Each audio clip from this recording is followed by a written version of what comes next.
Mais disons qu'au niveau odeur, les femmes sont généralement plus performantes que les hommes. Après, il reste la bouche.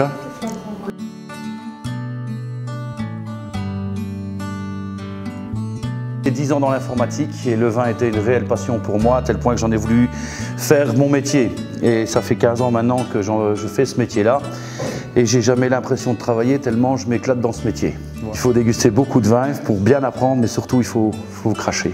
Mon nom c'est Fabien Maurice et je dispense des cours d'énologie ici au Centre culturel à Rossignol. Donc ils vont apprendre également la théorie sur la vigne, comment on fabrique du vin, comment fait-on du vin blanc, du vin rouge, du champagne, du vin rosé, entre guillemets dans les grandes lignes. Et ils vont surtout aussi apprendre à exercer leur nez via des flacons d'odeur comme ils sont en train de faire derrière, de manière à devenir plus performants pour la dégustation d'un vin, puisque la dégustation d'un vin passe par l'identification des odeurs au niveau olfactif.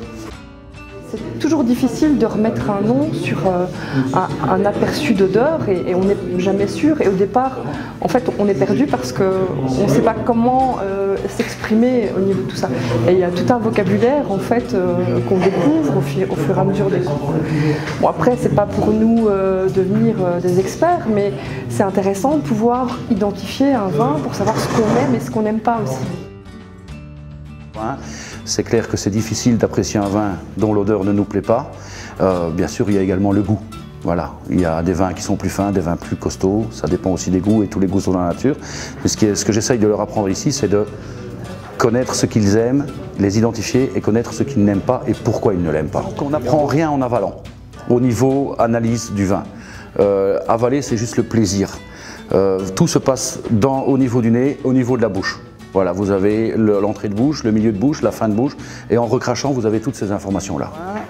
Excepté les cours d'énologie, c'est ma dégustation biannuelle qui aura lieu le 5 et 6 octobre dans les caves de l'hôtel de Ville à Virton, où je vais présenter une grosse partie de ma gamme des vins du Rhône et une partie de ma gamme des vins de Bourgogne. Excusez-moi. C'est une dégustation gratuite qui est ouverte à toute personne qui s'intéresse au vin, et on ne fait pas que déguster, puisque nous réalisons des fiches techniques explicatives avec le potentiel de garde, avec quel mets accorder le vin, que ces gens-là peuvent reprendre chez eux pour avoir une information à eux. Alors, la différence entre les vins qui sont vendus par Tendance Vin et on va dire les vins vendus en grande surface, c'est surtout une question de taille de propriété. Moi, je suis plutôt, c'est ma politique, c'est mon dada, c'est ce que j'aime.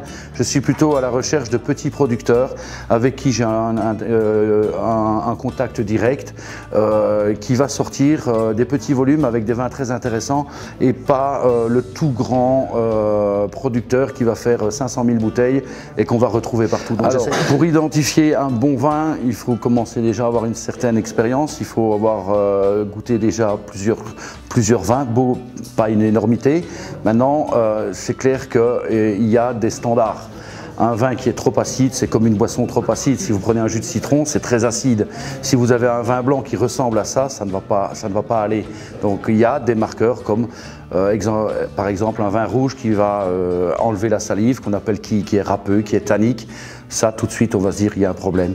Alors bien souvent, ce genre de vin, il faut les attendre, il faut les laisser vieillir. Alors, j'avais plutôt réflexe d'aller dans des grandes surfaces et puis maintenant, j'essaie d'éviter parce que je trouve qu'un caviste ou quelqu'un, un œnologue ou quelqu'un qui peut conseiller va vraiment pouvoir donner le conseil directement. Voilà, celui qui vend son vin connaît son vin, n'aime pas. On n'est pas d'accord de se retrouver avec une bouteille qui n'est pas en accord avec ce qu'on aime. Donc forcément, le but de la découverte aussi, c'est d'apprécier les bonnes choses et aussi de découvrir d'autres choses.